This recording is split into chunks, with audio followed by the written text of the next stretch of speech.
campaign. Well, let's take a look at some of the MPs that did speak and what they said. Rachel Reeves, Business Select Committee Chairwoman, launched a withering attack on Jeremy Corbyn's leadership. We've all heard lots of reasons for the election defeat, but the real reason was you. The biggest drag on our vote was you. And the policies you offered were economically illiterate. We need radical change, we need a party and a leader the country can trust. But you don't think Jeremy Corbyn was the problem. Why hasn't he resigned?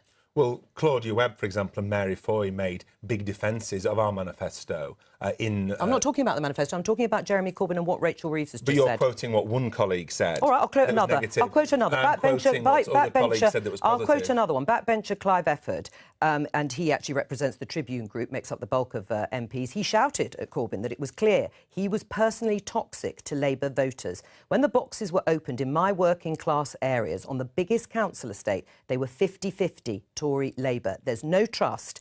It's not just you, it's the people around you, and they're trying to fix the succession. If you do, we are just going to do exactly the same thing again. Why haven't the people around Jeremy Corbyn resigned? Well, Jeremy is standing down. Yep. He's going to... But not until next year, not until March. He will only be leader for a short time longer. Should he go now, when you're listening to these sorts of comments, and you heard them obviously last night? We had former Minister Margaret Hodge characterise the meeting as fury, despair, miserable, adding the senior figures around Corbyn were guilty of corporate amnesia in not learning from past hard-left defeats like 1983. I ask you again, why has no one resigned from his team? It's important to listen to all MPs, but other MPs at the meeting made different points. They're not being quoted on the media. What I would say, however, is that the next general election, unfortunately, is 5 years away. With humility and honesty, we need to look at what went wrong and where it went wrong, where the votes were lost and why they were lost. What we can't do is rush into easy solutions at all, because we've got to make sure we learn the lessons, but learn the right lessons. Did Jeremy Corbyn make any mistakes?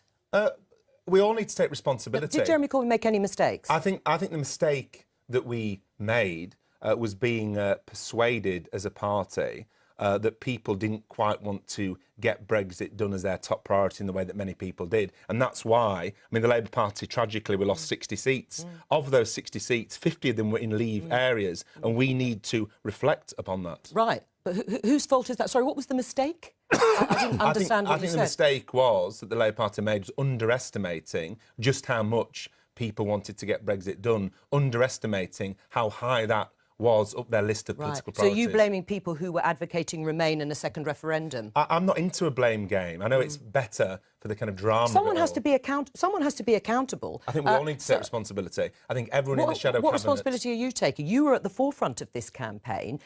You were representing Labour on the doorstep. You yourself have said in an interview that Jeremy Corbyn was a negative on the doorstep for you when you were door knocking. When you say you underestimated... I said he was raised, as other leaders have been raised as well in the past when I was campaigning for Tony Blair, Gordon Brown and Ed Miliband.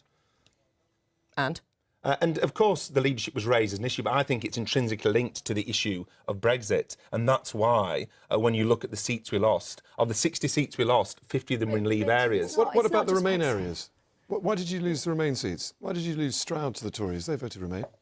Well, that's why we need an analysis, because if you look at it, about half of our votes went to Remain parties that we lost. The other half went to Leave parties, but the distribution of those votes geographically and in seats under our electoral system is important as well. Right. That's why we need firm analysis of this. So you lost in all sorts of areas, didn't you? And in Scotland, we lost votes to the SNP. In northern towns, we lost votes to the Brexit Party and to the Conservative Party. In London, we lost some votes to the Lib Dems, which meant so it wasn't the Tories picked us. It wasn't, was it? But lots of these things are about Brexit and about trust, and the two things... Well, we'll come to the Brexit policy in a moment, because you obviously agreed and signed up to the Brexit policy. I mean, I just think it's crazy to sit there and still hold the line.